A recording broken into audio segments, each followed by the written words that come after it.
پر اطمینان جب انسان کو ہو جاتا ہے میرا رب اللہ ہے، ربی اللہ، انسان کے لیے نہ کوئی کھٹکا، نہ کوئی خطرہ، نہ کوئی خوف، نہ کوئی حزن۔ جو کچھ ہو رہا ہے کس کے اذن سے ہو رہا ہے؟ اللہ کے اذن سے۔ اللہ کے اذن کے بغیر پتا تک نہیں ہلتا۔ یہ کوئی اندھا بہرا مادہ نہیں ہے جس سے مجھے کوئی خوف ہو۔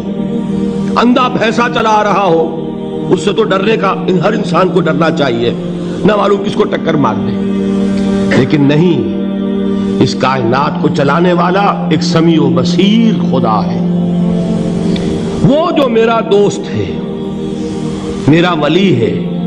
اللہ ولی الذین آمنوا یخرجہم من الظلمات الی النور۔ اللہ اہل ایمان کا ولی ہے، ساتھی ہے، پشت پناہ ہے، مددگار ہے، حمایتی ہے۔ بتائیے جسے یقین ہو جائے کہ اللہ میرا مددگار، اللہ میرا محافظ، اللہ میرا پشت پناہ، اللہ میرا حمایتی، اس کے لیے کوئی خوف ہوگا؟ اس سے کوئی ڈر ہوگا؟ میں مثال دیا کرتا ہوں ایک بہت سادہ، پنجاب کے دیہات کی۔ وہ بڑا چودھری ہے اور کوئی غریب کسان ہے۔ اس غریب کسان کے جانوروں کو ہر وقت اندیشہ ہوگا چوری کا، کوئی میری بھینس کھول کر نہ لے جائے، کوئی میرا بیل کھول کر نہ لے جائے۔ لیکن جس کے بارے میں یہ سب کو معلوم ہو کہ وہ جو بڑا چودھری ہے وہ اس کا دوست ہے، اس کی بچیا کو کوئی خوف ہوگا؟ اس کی بھینس پر کوئی ہاتھ ڈالے گا؟ اسے کوئی اندیشہ ہوگا؟ نہیں۔ کیوں؟ کہ وہ بڑا چودھری، بڑا اس کا یہاں کا سردار، جاگیردار، سب کو معلوم ہے وہ میرا دوست ہے، کوئی میرے خلاف اقدام نہیں کر سکتا۔ اس دنیا میں یہ چھوٹی سی بات اگر آپ کے دلی اطمینان اور سکون کا باعث بن سکتی ہے تو ذرا تصور کیجئے۔ میں لفظ تصور استعمال کروں گا صرف اس لیے کہ اس کا ہم جس کو کہتے ہیں ادراک اور شعور کر نہیں سکتے، اگر کے ساتھ کر سکتے۔ اگر یقین ہو کہ اللہ میرا مددگار اور یقین ہو کہ اللہ ہر آن میرے ساتھ ہے، پھر کوئی خوف؟ کس کا خوف؟ کوئی شے اللہ سے بالاتر ہے؟ کوئی قوت اس سے زیادہ طاقتور ہے؟ کوئی اس کے ارادے کو بدلنے والا ہے؟ کوئی اس کی مشیت کے آڑے آنے والا ہے؟ یہی بات ہے جو حضور نے فرمائی۔ یہ ایمان کا حاصل ہے لب لباب، کہ دیکھو اچھی طرح اس بات کو ذہن نشین کر لو، اگر تمام انسان مل کر تمہیں کوئی نقصان پہنچانا چاہے نہیں پہنچا سکتے، مگر جو کچھ اللہ نے لکھ دیا ہو، اور تمام انسان مل کر تمہیں کوئی نفع پہنچانا چاہے نہیں پہنچا سکتے، مگر وہ شے جو اللہ نے طے کر دی۔ آپ پھر میں کہوں گا ذرا طاری کیجئے، اسے فرض کیجئے، اسے سوچئے۔ اگر اس حدیث پر ہمارا دل ٹھکا ہوا ہو تو کسی سے ڈر ہوگا؟ یہ مجھے نقصان نہ پہنچا دے، یہ میری رپورٹ خراب نہ کر دے، یہ میری انکریمنٹ نہ رکوا دے، یہ میرا یہ نہ بگاڑ دے، یہ میرے یہ نقصان نہ پہنچا دے۔ اس کا ڈر، اس کا ڈر، اس کا خوف، اس کی خوشامد، اس کے لیے جا کر طرح طرح سے اپنی عزت نفس کو ذلیل کروانا اس کے سامنے، یہ سب کچھ کیوں کرتا ہے انسان؟ جب سمجھتا ہے کہ اس کے ہاتھ میں میرا کوئی نفع ہے، اس کے ہاتھ میں میرے لیے کوئی ضرر ہے، یہ مجھے کوئی غضب پہنچا سکتا ہے، یہ مجھے کوئی نقصان پہنچا سکتا ہے، یہ میرا کوئی کام بنا سکتا ہے، یہ میری کوئی ضرورت پوری کر سکتا ہے، اسی کا نام شرک ہے۔ جہاں آپ نے یہ سمجھا کہ غیر اللہ کے اندر کوئی طاقت موجود ہے، وہی شرک ہے۔ بتوں سے تجھ کو امیدیں، خدا سے نومیدی، مجھے بتا تو صحیح اور کافری کیا ہے؟ شرک تو یہ ہے۔ جس پر بھی تمہیں یہ خیال ہے، کلمہ ہے یہ کلمہ سوم، لا حول ولا قوت الا باللہ، ذرا اس پر دل کو کبھی اگر آپ تصور کریں، پھر فرض کریں، دل ٹھک جائے اس پر، کوئی طاقت نہیں۔ یہی بات تھی جو شیخ عبد القادر جیلانی رحمۃ اللہ علیہ نے اپنی وصیت میں اپنے بچے سے کہی۔ 11ویں دینے والے ہیں، لیکن حضرت شیخ عبد القادر جیلانی کی وصیت اور تعلیمات کو کتنے لوگ ہیں تم جانتے ہو؟ یہ جن مقامات تک پہنچے ہیں وہ کس چیز کی بدولت پہنچے ہیں؟ انہوں نے جو پیغام دیا وہ کیا تھا؟